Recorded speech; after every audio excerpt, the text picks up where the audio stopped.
previously on the LCS. Welcome, ladies and gentlemen, to the North American League Championship Series.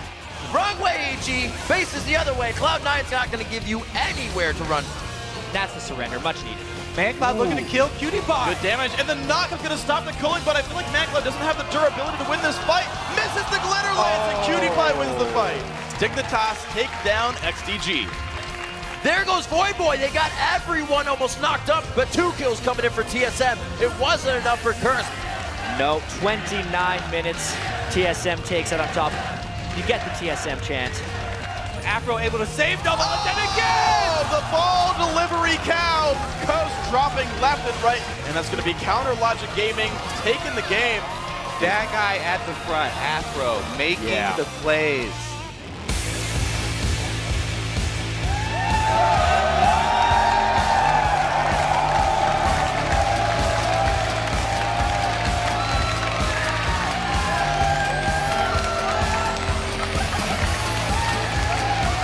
Hello and welcome to Week 7 of the North American League Championship Series. We're coming to you live in front of this amazing audience with another big day of action. I'm Rivington Bison III, and with me is Sir Joshua Jat Leesman. How are you doing this fine morning? I'm doing really good, Riv. We got a lot of changes in the about mid-season point here of the LCS. These guys trying to make their big run for the future. We'll see if it works out. We start off our day with big news coming out of the LCS and the return of a familiar face. TSM's 2-time MVP mid laner Bjergsen will be out this week, and stepping into sub is owner and coach Reginald. Yeah, so the team expects that Bjergsen will return next week, but while he's away, Reginald gets his chance to come out of retirement. They play Dignitas today, and then they have a big showdown with Cloud9 tomorrow for first place. That's right, but change is in the air this week, and it blew through XDG again. After only a week of support, Zuna is on the move. He will be staying in the bot lane, but returning to his 2013 position as the AD carry. Yeah, Zuna's on AD carry, and after just repeated roster changes, Xsmithy's finally returning to the jungle. And then also the team is adding Sheep as a support. Sheep most recently was with Curse Academy, and this will be his NA LCS debut. Yeah, and finally, teams today will be playing on the 4.2 patch. Yeah, this is the patch where the Zera 3-work happened. There's small tweaks to Thresh, Yasuo, Mundo, and Kale, a few others. This is the patch that was on live for the past few weeks, but just changed off of it. It's what the LCS guys are on right now. Yep, and let's check in with the action out of Europe's Week 7 with hashtag LCS Big Plays. Our first tweet from that says, amazing monk delivery service from Wallet4. Yeah, we got another one from Vom Silvermoon. Is there a link to Amazing's Twitter account? He deserves at least one new follower after that hashtag LCS Big Play. He should probably make a Twitter account. Yeah, this moment comes from the Copenhagen Wolves versus Millennium. Here it is, your number 1. And they're now chasing in. Youngbuck going to go low. Now the Wolves turn around. Amazing goes in. What an amazing kick that was. Cove goes down. This could actually be the game here for the Wolves if they play their cards right. Simple split seconds like that. It's the second time so now. He's so fast at that. Like, that's the thing. A lot of times you expect a delay after he does the resonating strike on Lee Sin before he kicks him back. Yep. That was just one continuous motion. That guy's amazing at it. Ward jumping is already a hard thing to do, but he coordinates everything after that amazingly. Go figure. The Copenhagen Wolves moved up to tie for 5th, racking up their 4th straight win, while their jungler, Amazing, brought home the MVP title. Yeah, but in the rest of the league, Fnatic was actually able to end their 8-game losing streak with a much-needed win over Gambit. And Gambit, speaking of them, they're in a tie for 1st with Roccat. And turning to the NA standings, we find that Team Solo Mid is still king of the hill, sitting in 1st place. Yeah, always get a big cheer for them. One game back, it's Cloud9 that is sitting at 11-3. And in 3rd place, continuing to look strong, is CLG. And Dignitas holds 4th place with an even 7-7. And then it is a 3-way tie for 5th place with Evil Geniuses, Team Coast, and Curse. And in last place, forever making to look a run, XTG 3-11. And we'll get to see XDG's new lineup in action in our first match of the day when they face off against Cloud9. Yeah, then CLG looks to continue their streak when they face off against Curse. After that, we have a mid-lane showdown with Scar and Dignitas taking on Reginald and TSM. And we conclude the LCS day with 2 teams showing renewed life in a battle for 5th place. It's going to be Coast versus Evil Geniuses. Then stay tuned immediately following the LCS for fresh Challenger Series action. That's the schedule for today, but let's break down the ones we will be watching. Up first, it's TSM's owner, coach, and returning mid laner Reginald.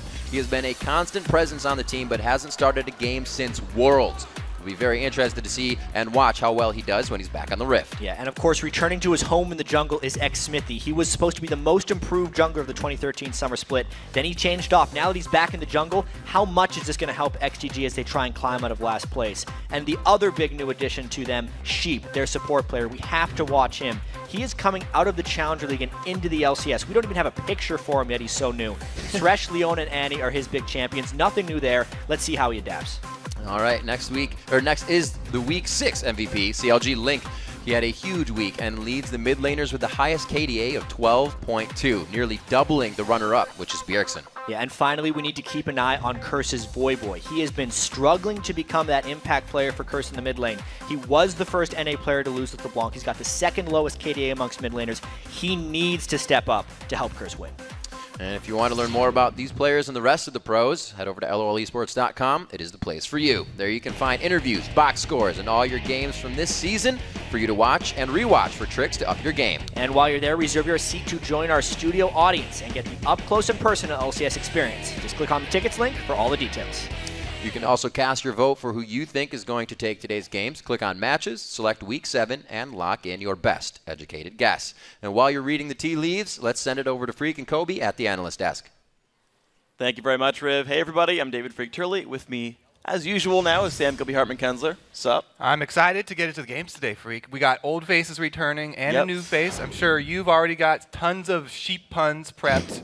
They're almost too easy, though. They're going to be pretty bad. You need to wait for those. Too easy, as I said. It is too easy.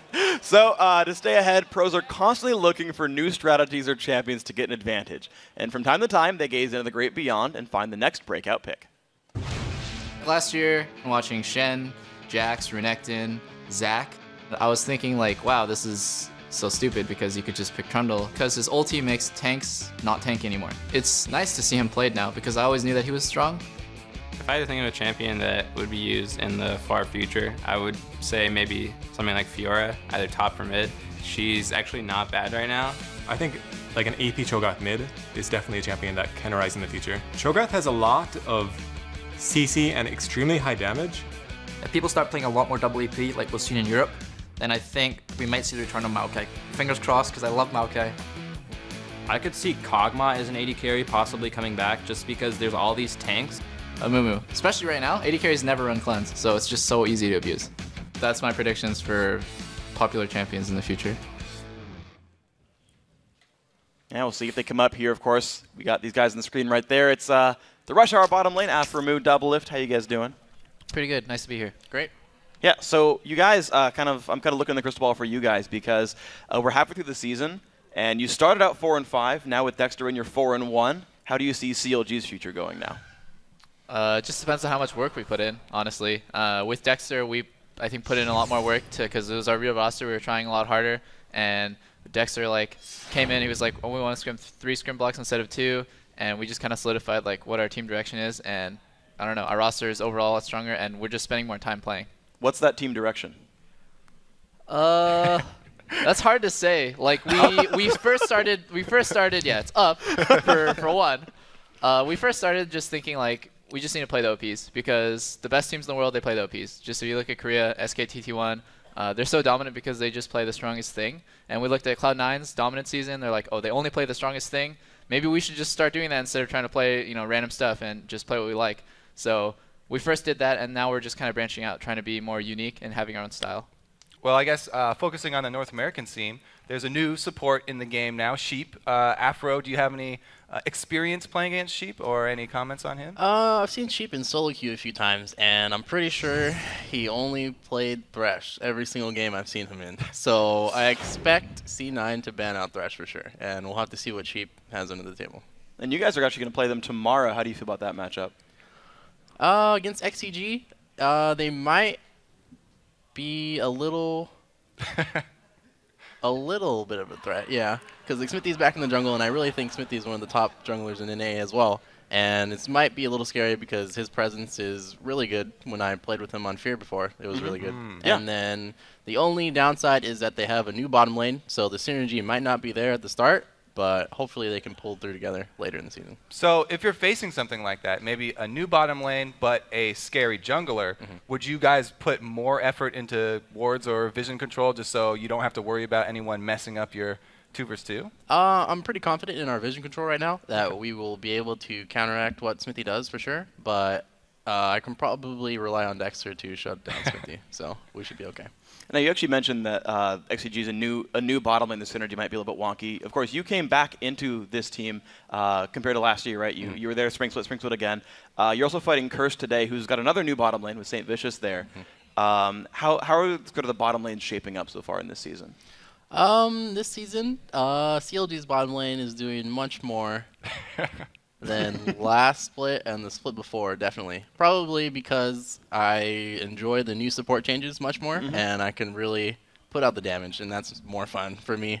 But in the NA scene right now, the bottom lanes, there's probably 4 bottom lanes that are really good and close to each other. It would be like TSM's bottom lane, C9's bottom lane, CLG's bottom lane, and then I would say Coast's bottom lane. Who Really? Yes. Yes. Whoa. Damn. Some dissent there. We got some disagreement.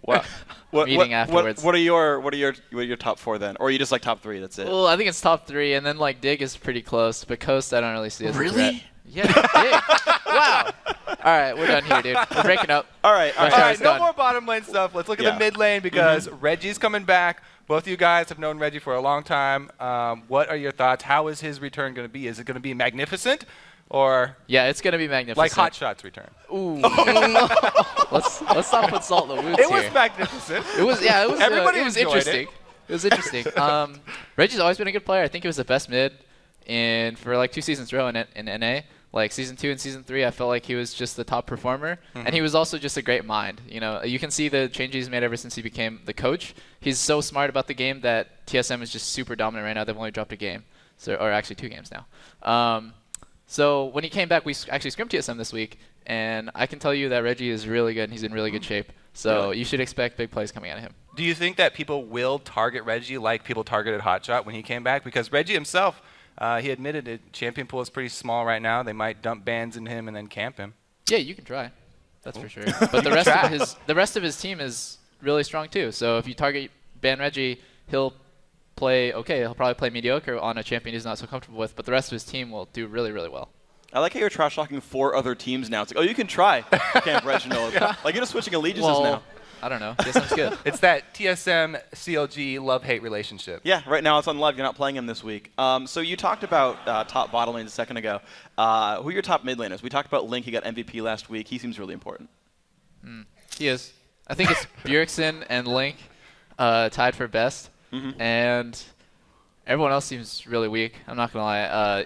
Cloud was really good before, and then I don't know how good he is now. He has Smithy back, so he might actually become back to like the top performer or whatever. But I don't really see any other mids doing really anything. They just don't have very good vision control. They don't make big plays. Their champion pools are really limited, and their just mechanics aren't up to date. Okay, well, we'll see as we pan out through the rest of the split. We actually want to ask you guys our Twitter question of the day. We're going to ask everyone, who's your front runner for Week 7 North American LCS MVP and why? And, of course, you'd pick each other, so we're going to say pick outside of the team who's this week's MVP outside of CLG.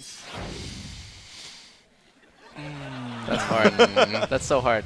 Weren't you just singing Reginald's praise a second ago? I think Reggie. I think you Reggie. literally just said everyone else is trash. So. yeah. I'm thinking Reggie then, because that's easy. I can't really think of anyone else who's gonna stand out. What about you, Afro? I would pick Dyrus. Dyrus. Yeah, because he's been so consistent in recent TSM games, and he's proven that he's probably the best top player right now in NA. Ah, interesting. Well, and for you at home, send your answers to @LO Esports and be sure to use the hashtag LCS. We'll be reading our favorite answers later in the show. Apparently these guys just fanboying for TSM, but that's fine, guys. Thank you for your time. Bay Life. Good luck today and tomorrow. Bay Life here for these Kelby's guys. happy. There you go. We're good. We're good. A quick reminder, of course, you can show your team spirit by logging into the League of Legends client and picking up the LCS summoner icons. All right, CLG and the rest of the North American and European LCS teams have their icons available for just a limited time. And if you're someone that hates commitment, bundles are also always available. You can get all of them at once. Got to take a quick break, but when you come back, it's going to be time to see if the latest role shakeup can pay out for XDG when they face off versus Cloud9. The North American LCS continues right after this.